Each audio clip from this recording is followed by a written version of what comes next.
Cinema জগৎ চ্যানেলের পক্ষ থেকে আপনাদের সবাইকে অনেক অনেক শুভেচ্ছা ও অভিনন্দন। আজকের ভিডিও টপিক হচ্ছে চিরসবুজ নায়ক জাফর ইকবালের যত অসমাপ্ত সিনেমা পর্ব 2। আজকের ভিডিওর মাধ্যমে জানতে পারবেন জাফর ইকবালের অসমাপ্ত সিনেমাগুলোর বিস্তারিত। চিত্রনায়ক জাফর ইকবালের যেসব অসমাপ্ত সিনেমার তথ্য প্রথম পর্বের ভিডিওতে দেওয়া সম্ভব হয়নি, সেসব সিনেমার তথ্য নিয়ে আজকের ভিডিও। তো আর কথা না বাড়িয়ে চলুন এবার চলে যায় মূল ভিডিওতে।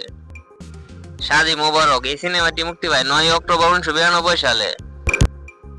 অশোক ঘোষ পরিচালিত শাদি মোবারক সিনেমাতে অরুণা বিশ্বাসের সাথে জুটি বেঁধে অভিনয় করার জন্য চুক্তিবদ্ধ হয়েছিলেন চিত্রনায়ক জাফর ইকবাল, কিন্তু তার মৃত্যুর পর তার জায়গায় অভিনয় করেন অমিত হাসান। দাঙ্গা ফ্যাসাদ এই সিনেমাটি মুক্তি পায় 30 এপ্রিল 1993 সালে। কাশী নজরুল ইসলাম পরিচালিত দাঙ্গা ফ্যাসাদ সিনেমাতে চিত্রনায়িকা রানীর সাথে জুটিবদ্ধ হয়ে অভিনয় করার জন্য চুক্তিবদ্ধ হয়েছিলেন চিত্রনায়ক জাফর ইকবাল। তার মৃত্যুর পরে এই সিনেমায় অভিনয় করেন চিত্রনায়ক সোহেল চৌধুরী। জবাব আমি দেব শিরোনামের একটি সিনেমাতে চিত্রনায়ক জাফর ইকবাল চুক্তিবদ্ধ হয়েছিলেন। এই সিনেমাতে চিত্রনায়িকা অঞ্জুর সাথে জুটি বেঁধে অভিনয় করার কথা ছিল চিত্রনায়ক জাফর ইকবালের, কিন্তু চিত্রনায়ক জাফর ইকবালের অকাল মৃত্যুতে এই সিনেমার কাজ স্থগিত হয়ে যায়। পরবর্তীতে এই সিনেমা আর নির্মিত হয়নি। ত্রিশূল নামে একটি সিনেমাতে চুক্তিবদ্ধ হয়েছিলেন চিত্রনায়ক জাফর ইকবাল। এই সিনেমাতে চিত্রনায়িকা অঞ্জুর সাথে জুটি বেঁধে অভিনয় করার কথা ছিল চিত্রনায়ক জাফর ইকবালের, কিন্তু তার মৃত্যুর কারণে এই সিনেমার কাজ স্থগিত হয়ে যায়। পরবর্তীতে এই সিনেমা আর নির্মিত হয়নি। সর্বহারা নামে একটি সিনেমাতে অভিনয়ের জন্য চুক্তিবদ্ধ হয়েছিলেন চিত্রনায়ক জাফর ইকবাল। এই সিনেমাতে চিত্রনায়িকা দিতির সাথে জুটি বেঁধে অভিনয় করার কথা ছিল চিত্রনায়ক জাফর ইকবালের, কিন্তু তার অকাল মৃত্যুতে এই সিনেমার কাজ স্থগিত হয়ে যায়। পরবর্তীতে এই সিনেমা আর নির্মিত হয়নি। বেদে কন্যা চাঁদনী নামে একটি সিনেমাতে অভিনয়ের জন্য চুক্তিবদ্ধ হয়েছিলেন চিত্রনায়ক জাফর ইকবাল।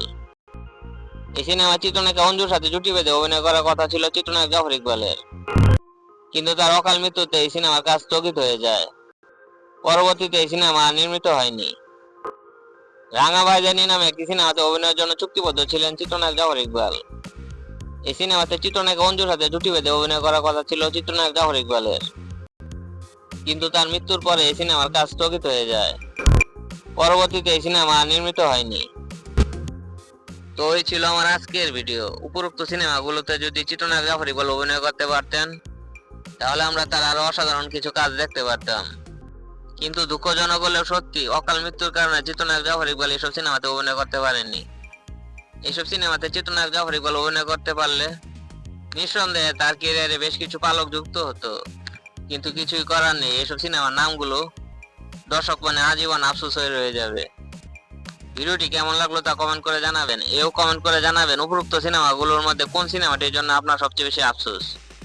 ভিডিওটি যদি ভালো লাগে অবশ্যই লাইক করবেন, শেয়ার করবেন, আর আমার চ্যানেলে নতুন হয়ে থাকলে আমার চ্যানেলটি সাবস্ক্রাইব করে আমার পাশে থাকবেন। তো সবাই সুস্থ থাকবেন, ভালো থাকবেন। আজকে এই পর্যন্তই।